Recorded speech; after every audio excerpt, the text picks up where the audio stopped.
What do you think about the idea that what they want to come of this? Many things, right? One of them is Christian nationalism. First and foremost, I as a Muslim, so imagine the narrative in mainstream media. Muslims and Christians should hate each other. First of all, we're not a Christian nation. Yeah, we might have had the Pilgrims and the Quakers came and the first followers were more. How can you call America a Christian nation? What the is Christian about us?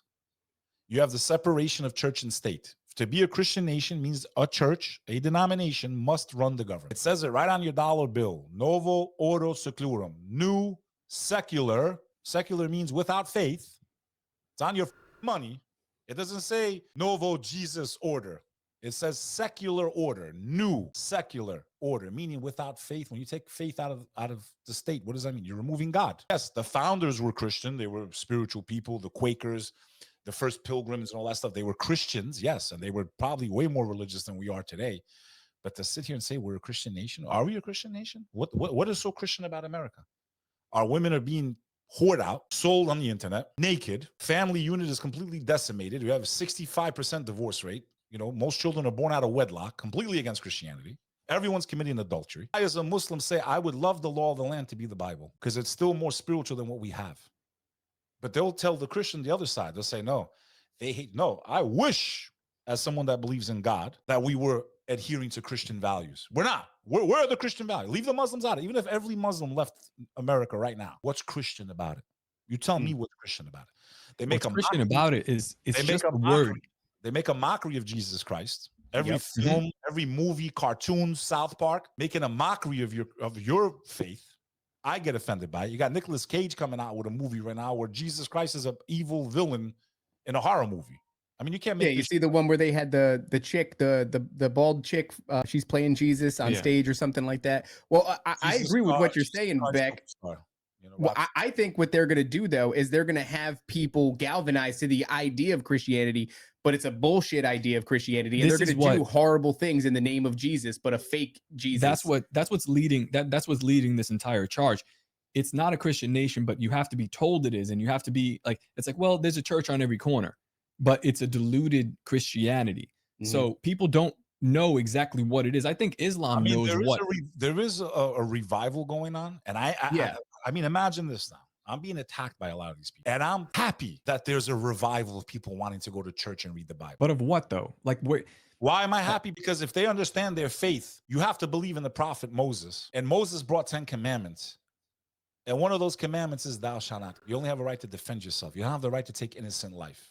You don't have the right to bear false testimony, which is propaganda too, right? That's false testimony. You're making up lies about entire groups of people to create chaos in the world, to create war. If we were living by these rules, I never blame religion, brother. You can't blame the doctrine. When you break down the doctrines, you can't blame the doctrine. You can blame the followers, quote unquote. You can blame the leaders. But if the religion says don't, how are you following the? How's that the religion's fault? Explain to me if all three faiths say do not take innocent life, and you take innocent life, how are you following that religion? It's like if all three of us want to make a club, and I say the first rule of the club is you can never wear a green army hat with Adidas logo. If you wear that hat, you're no longer a member. Now you're wearing a green hat with Adidas logo, right? So you'd have to take off the hat or you're not a member, but you keep the hat on. So that means you're not you could do whatever you want. You got free will, but you violated what the club says, right? That's really to its most simplest form. Has it been used throughout humanity to fight and justify wars and crusades and this and that and back? Yeah, it's been used, but it's still not the doctrine's fault, you know? Well, the doctrine is going to be spread around, misunderstood, co-opted, and eventually inserted into the government, which we see a concerted effort for. But the message of Jesus Christ, very important when he's pinned by the Pharisee to continue, like 3 or 4 times, they want him to take a stance against the Roman government, because if he is the Messiah, therefore he has to be the political ruler. He goes, nah, man, my kingdom is a spiritual kingdom. It's not this government here. But what we're looking at is a concerted effort to like keep Christianity wishy-washy all throughout this experiment that we've had. It's not really like true Christianity, because when you read the words of Jesus Christ, it's very evident what he's talking about. But when you go to churches or when you talk to a regular Christian person, they have no clue, because number one, they don't even read the Bible. It's going to be co-opted by the government. It's going to turn into a Christian nationalism, which is not. Yes, it's not Christianity. This is where you're going to get. Yes, it's going to be nasty stuff. And this is going to be something that people galvanize to just because they hate the left. Well, it's the people that you're dealing with. The people that are yelling at you back online, they're not getting it. If you actually read what Jesus said, he's specifically against. They're like, well, what are we going to do about Caesar? What do we do about taxes? He's like, give it to, that's his stuff. Who's on the coin? It's Caesar, give it to him. And they don't want to hear that. But when you mix that up with the state, man, things can go sideways real quick. And you're talking about a great awakening. We always talk about on this show, like if I were to go and I say, Beck, wake up, and you get up out of your bed, I'll be like, I can get you to do just about anything in those 15 seconds. Like there's a video of that lady.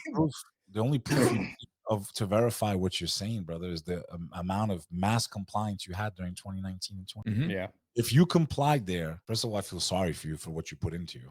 People are still complying, Beck. You go outside, some people are still wearing that.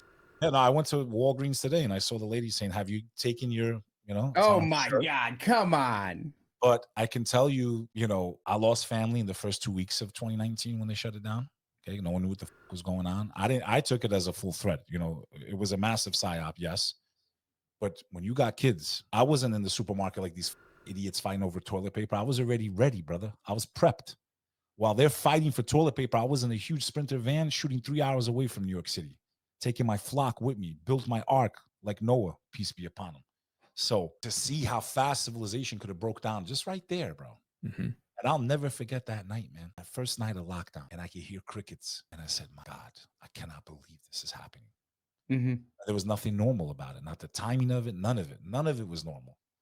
And then to see the up is down and the double speak and the games and the contradictions and people keep forgetting that under Trump was warp speed. Let's get this into everyone's arm. Like bro, I have one of my most viral clips is there ain't no one coming to save us. Millions of views. No one's coming to save us. The only people that can save us is me and you, each other. Because these motherfuckers, God help us, bro. Yeah, there was that glimmer of hope, and so many people fell into the Q trap and thinking that there's going to be, he's Jesus, the orange guys are in control. He's going to come down and save us. No, it just seems like it was used to basically calm down the masses of what looked like was going to be a full-out rebellion. Yeah. Now, have some good things come out from Trump? Yeah. Yeah, there's been some good things as far as what we've been worried about, but what about all the other What about the great Last Supper of the techies? All at dinner there, Bill Gates, Palantir, this. I mean, like if we're paying attention, what should we be terrified of right now? It is that technology. It is that surveillance state. It is that agenda to put humanity under one world government where you lose your sovereignty as a human being. And America, we're the last ones in the way, bro. If we should perish, if we fall, we will never see the type of freedom we've seen, that humanity's seen in the last 2,000-3,000 years, bro. We just will not see it again, bro. And as someone that loves this nation with all of his heart, I pray for this country every day, 5 times a day, because I'm a Muslim. And I just can't believe how far off the reservation we've gone. It's just crazy, bro. Like, I cannot believe we have to worry about free speech in this country. Like, we're really not free, bro. And there should be an amendment to the U.S. Constitution, if we're for real, that because of the influence technology has on the masses, it is the new public square. And it needs to be ingrained in an updated amendment on the Bill of Rights, that there can be no censorship and no algorithms, because that is manipulating free speech. Yeah. It should be whatever the populace. So if I speak and people love what I say, because they share it, I get more followers. There should be no boosting. It should be whatever I speak, because people love what I say, they follow, they like, they share. Not artificial intelligence pumping these algorithms and suppressing the voices of others. What more do you want when you heard Zuckerberg admit, yeah, I was pressured by the White House to push these agendas and silence people when we were worried about our health, when we were worried about what the effects of putting something into our arms must be. And I go back to the World Trade again. After the World Trade Center fell down, Christine Todd Whitman, the cunt, the ex-governor of New Jersey, who became the head of the EPA. And in the aftermath, when those buildings fell, I could smell the air. It's one of the times I should have wore a mask, because it works for that, actually. For that, it does work. And I'll never forget that smell of charred buildings and metal and whatever. God knows what we breathed in. God knows what I breathed in there for the aftermath all those months. Half my school dropped out. I was right next to the World Trade Center, brother. The entire thing, ground zero, 3 blocks away. And I knew something was wrong. So I let a walkout at Pace University. It was scheduled. The president of the college caught wind of it. Caputo, we have a meeting. They bring the EPA in at the time. They're like, listen, kid, I understand you're upset. You're worried. Look, we're doing all these tests. Here's the charts. Here's the graphs. We have the HEPA filters. You guys are good. Well, what happened? 10 years later. 10 years later, EPA offers an official apology. We were wrong about that. They opened a multi-billion-dollar fund for anyone that lived or worked or went to school near the World Trade Center. And I'm sorry, you guys are dying of lung cancer now, but we're sorry. Okay? And more people have died trusting that three-letter agency to protect us than died in the World Trade Center the day it was hit. In the after, right now, they just another 33 firefighters lost their lives this year.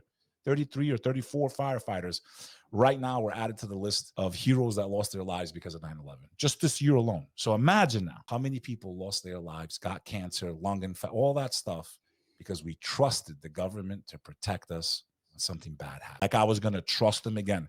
And these clowns, these sheep, these low IQ people, well, it's a treatment. We don't know how, we don't know. You don't know what the side effects are, you idiot.